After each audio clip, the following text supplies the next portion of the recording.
As discussed in the Principles and Theory training, an important aspect of description is describing creators.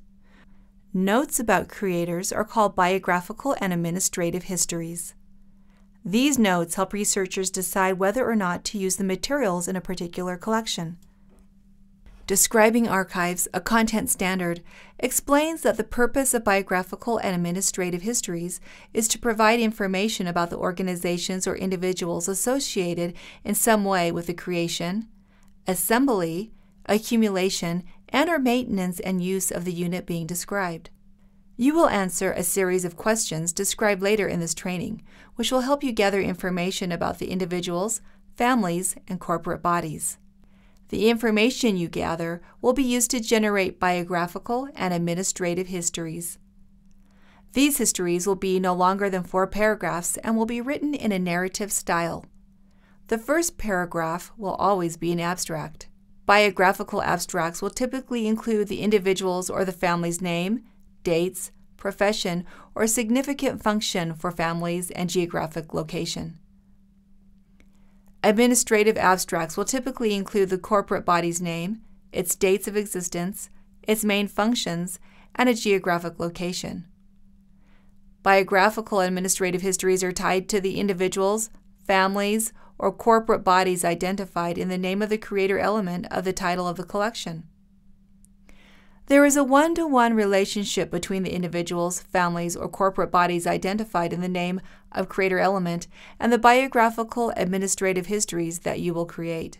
For example, if Franklin and Estelle Harris are both identified in the name of creator element, then you will have one biographical history for Franklin and one for Estelle.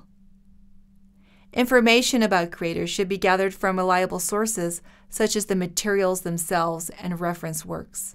There are several general rules to think about when formulating biographical and administrative histories. They include: at the top level of description, give information about the creators of the collection. At lower levels of description, if the creator of the lower level is different from the creator of the whole, give information about the creator of the lower level. If responsibility for the creation of a collection is shared between 2 or more creators, create separate historical notes for each creator. If responsibility for the creation of the collection is shared between 2 or more members of a family, create a separate historical note for the family and one for each prominent creator. With general rules out of the way, we can shift our attention to specifics. We will start with biographical histories. Your guiding principle when creating biographical histories is to record information relevant to understanding the life, activities, and relationships of the person or family. This information may include their occupation, hobbies, or personal relationships. You should consider the following questions when gathering information. Each question is followed by its reference in Describing Archives, a content standard. Consider the following questions for individuals. What is the person's full name? Did they have a title? Did they go by an alias or use a pseudonym? What was the most common form of their name? When was the person born? When did they die? Where did the person live? How often did they move? What was the individual's educational background? What was their principal occupation or life work? What is significant about the individual's life? What were the significant relationships in their life?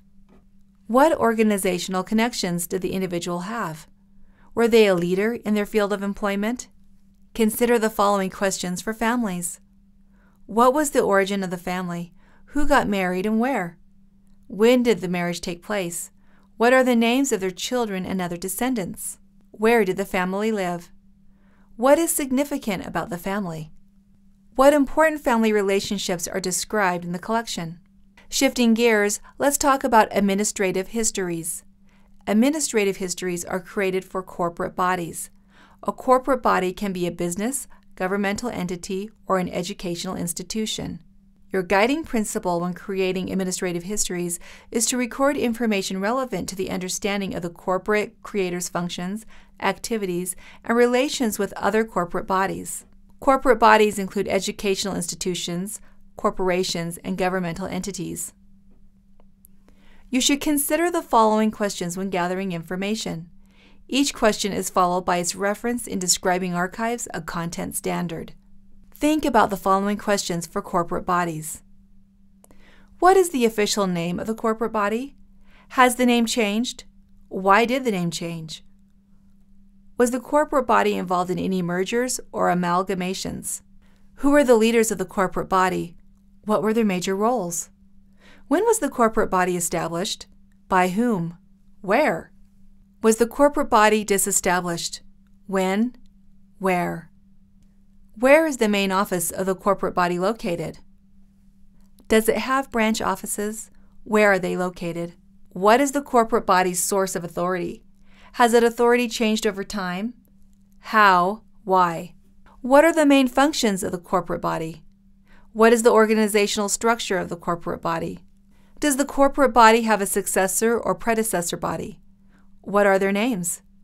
How are they related to the corporate body? For in-depth coverage of this topic, see Chapter 10 of Describing Archives, a Content Standard. If you have any questions, please consult your curator.